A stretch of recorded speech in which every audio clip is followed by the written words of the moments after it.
Tom is an individual that's pretty much like traveled the world. You've got like a deep background of multiple countries and experiences and cultures, but in the business world, you have taken some top executives and trained and developed them. You've worked with Fortune 500 companies. Yep.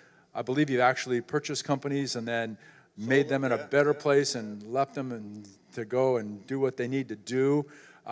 I pulled a couple quotes off of your bio. You want to see people grow and be equipped and taking others and leading them to a remarkable place where they can lead fulfilling lives. Another thing, you have this ability to look at life and find this delicate balance between business challenges and common sense. And so I'm not sure if you wrote your bio or you had somebody special, but it said that, after Tom comes and speaks, like, we're empowered. So I want you to be expecting to be empowered today as we walk through this time with Tom, okay? So to get us started, could you just share a little bit of your story on who Tom is? Well, that's a tough one. Share a little bit of story. You can go all kinds of different ways with that. First, thanks for having me.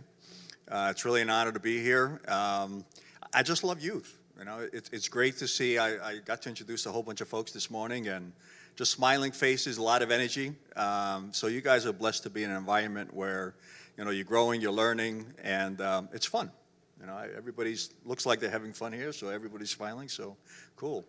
If you asked me that question maybe 30 or 40 years ago, I would have dove into, this business and that business. Now when people ask me that question, I say, look, judge me by how my kids grew up.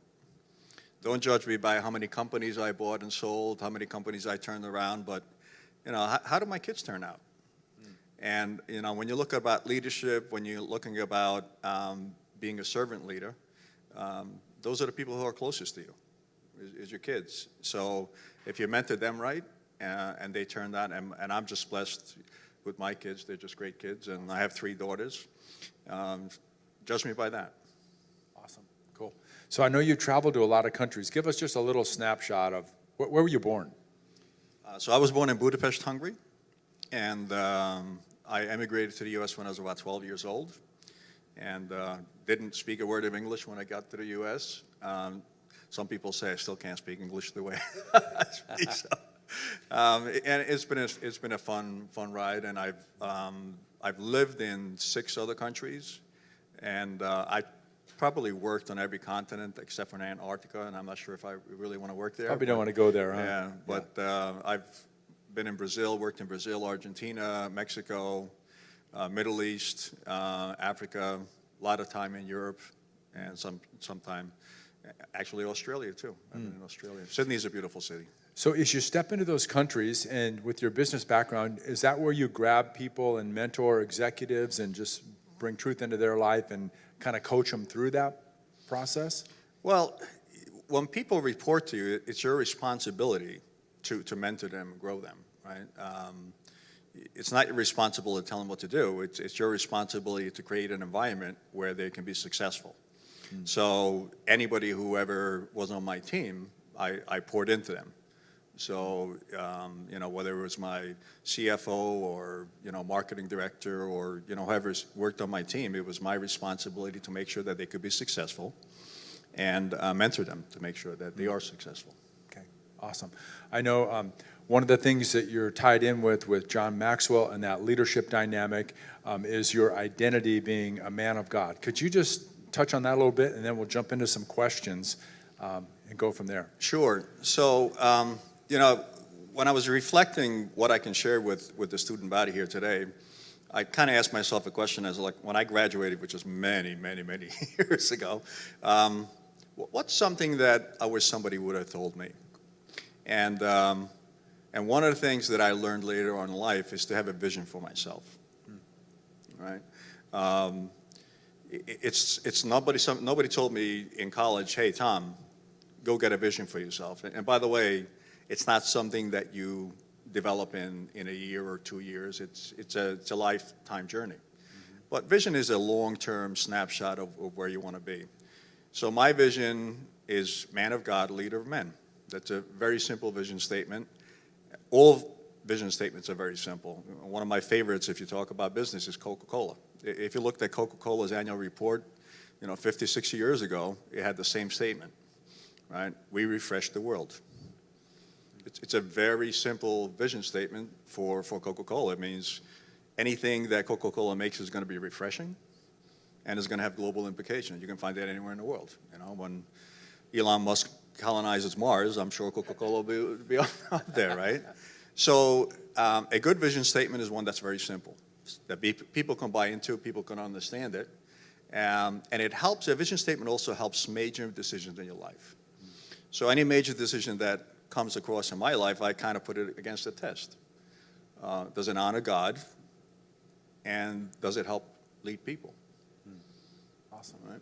So if I develop a business statement and I have to explain it to you, then it's not simple enough, right? Yeah. So man of God and lead men. That's it. Very cool. Good. So Ryan has fielded some questions for us, and I've got a few you've already given us, Ryan. So like, as you lead and you go through these dark times and kind of the times of uncertainty, what type of mentoring would you roll out for somebody that might be wrestling with that? And that's kind of our world today, as we're looking to just a lot of changes and a lot of new things in the future. How would you coach us in that? Well, look, we all have adversity in our lives, right? But from adversity comes opportunity. Most of the time, if the world is perfect and everything is just peachy and creamy, usually people don't come up with great ideas. People come up with great ideas because stuff is happening, right? So you look at COVID-19, it's re-engineered the way we live. So as an example, if you had the same living room here a year and a half, 2 years ago, I was told that you would pack 250 people in here. Right now you can have 25. But the good news is about 1,000 or 2,000 or 5,000 can watch this live stream. So you reach a much larger audience. I'll share a story with you from my adversity. Believe it or not, I got fired one time. Right? I spent 15 years with one company, and after 15 years, they fired me. Now, there's a whole story of how that happened. So, but people do get fired in this world. So if you get fired sometime in the future, don't worry about it, right? It's an opportunity. And then what that allowed me to do was to kind of look at myself and say, all right, that job and that career doesn't really define me. I'm still the same person. The next morning I woke up and I was like, well, I'm still Tom. I'm still a dad. I still like sports. I'm still good at leading businesses. So it gave me an opportunity to market myself. And I branded myself. And before you knew it, I became a sought-after commodity to turn businesses around in emerging markets. Right? If I don't get fired, I don't have that adversity, I don't have the career path, and I'm probably not sitting here. So take adversity, look at it, don't let it get you down, look at what the opportunity presents you. Ryan's getting the answer of that. I think he's got something for us. Oh, yeah, definitely. So I've been thinking about this for a little bit. So I work here, and then I also work at a church. And between here and school and the job that I have there and talking to a lot of people that I know, I think a lot of us are, we talk about burnout a lot, right? And burnout. So just doing so much and doing so much for so long that we kind of can't do any singular thing well. And I think part of that is just the season that we're in, right? We're college students, we're young, we can have the ability to just do a lot. But how do you keep that mentality from going into like after we graduate, when we have a career, when we have families and all that kind of stuff? How do you keep that mentality of just going and getting stuff done from just like burning you out in general, like once you're like out into the real world? Oh man, that's a deep question. I can answer that so many different ways. So let me try to take a crack at it from a couple of different perspectives. So long term, you should take a look at yourself, and if you define 3 circles and put them together, I think it's called a Venn diagram. So you got 3 circles, and well they intersect. When you look at yourself, answer 3 questions. So the first circle is, who am I? The second circle is what am I passionate about? And a third circle is what am I good at? So as you go through life, a lot of people do stuff that they're not passionate about. It's just for, let me get a job because I got to pay the bills. I hate my job. I hate going there from 9 to 5, but I need to do it to pay the bills. So again, this is not something that, one day I woke up and said, oh, my 3 circles are this, right? But over time, my 3 circles are, I'm a servant leader. I'm passionate about adding value to people, make other people better. And I'm pretty good at mentoring and leading. So the nice thing about that is you can put that anywhere. So I can be a servant leader for my family. I could be a servant leader at my church. I could be a servant leader at work, right? I can add value to my customers.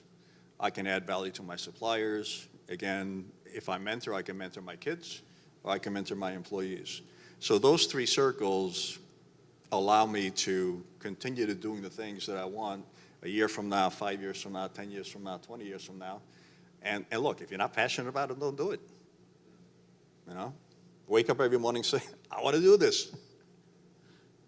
Yeah, that's super good. Earlier we were talking about servant leader. You mentioned that it's just a buzzword now.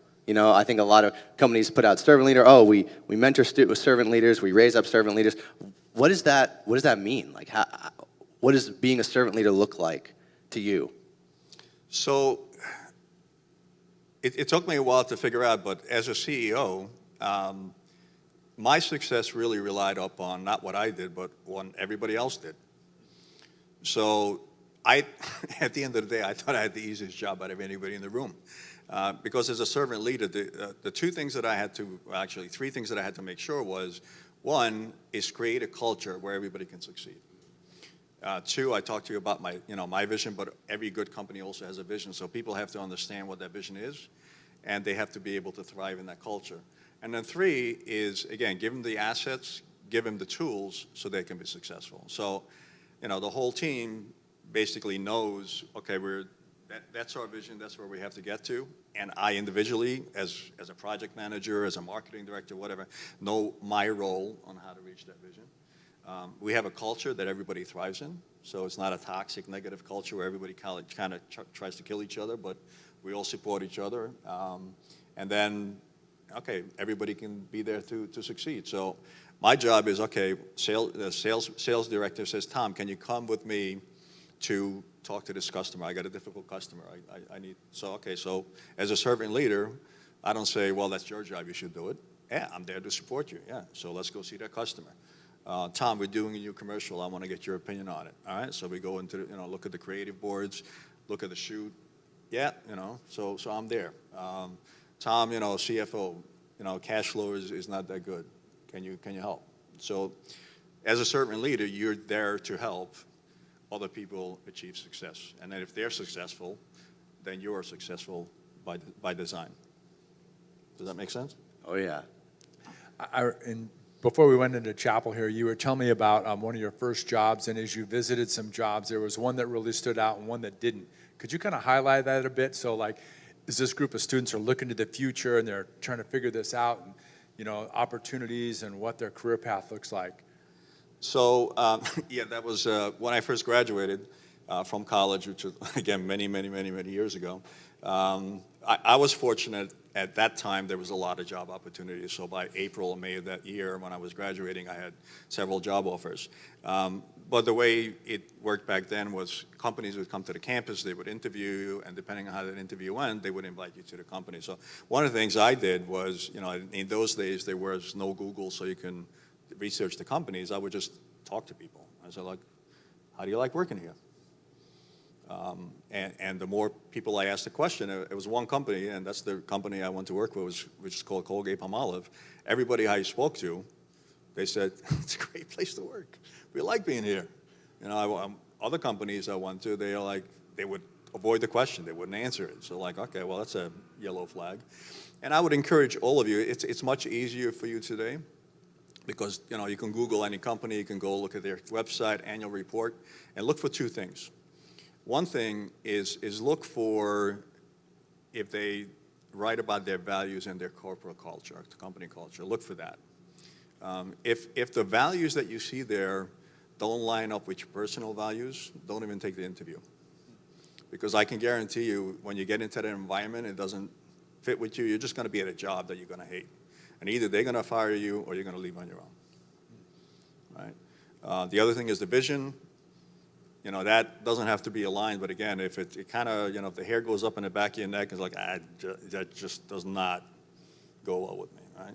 So, story, my daughter is 26, my youngest daughter, and she's a mountain climber. She loves climbing mountains, and I think she has about 16,000 Instagram followers, which is not a big thing, but she's getting to the point where companies are approaching her and say, hey, can you take product shots? We'll give you free products. We're not going to pay you, but we'll give you free product shots if you pose with our, you know, this you know, product or that product on top of this mountain, you know, so. But she's very selective. She looks at the companies and she looks at their mission statement and what they're about. And she's turned down companies. She said, look, I'm not going to do your product because I don't believe in you, right? Or, yeah, you know, so she now works for Cotopaxi, which is a retailer for the outdoors, and she does all their photography and video stuff, so. The other kind of thing that I wanted to share with you is Max Story, who's a good colleague and a friend, he said it really, really good. He says, companies hire you for what you know, but fire you for who you are. So let me say that again. Companies hire people for what they know, but fire people for who they are. So how do I process that? What is the takeaway on I get the job then? So no disrespect to the academia, but academia is great at teaching you what you know, right? So if I look at through your curriculum, which I did, you know, there's algebra courses and English courses. You know, academia are going to graduate with something like you're an accountant, you're an IT professional, you're a pilot, you know, whatever it is. Those are things that what you know, right? Who you are is, you know, life teaches you who you are. The Bible teaches you who you are. So the entire process is really set up for what you know. You graduate with a 4-point GPA, right? I got a 4-point GPA. That doesn't tell you who you are. It just tells you that you're a very good accountant. You got a 4.0, you know, GPA. And then you enter the workforce, and then who you are becomes very instrumental. So I shared with you that the job that I took was with Colgate-Palmolive out of college. So they had a standard, what they called review process for performance reviews, right? Once a year, you would sit down across the table with your boss, and you know they would tell you if you did a good job or a bad job. Now, everybody had to use the same form, so there was 6 pages. The first page was, okay, your name, all of that data. The second page was about what you know. Is he a good engineer, a good marketer, a good sales, and some examples. The next 4 pages was about who you are. Does he get along with his colleagues? Does he take leadership in projects? Does he deliver stuff on time? Those are the questions about who you are, not what you know, right? 1 page about what you know, 4 pages about who you are. And that's what companies and the workforce looks for.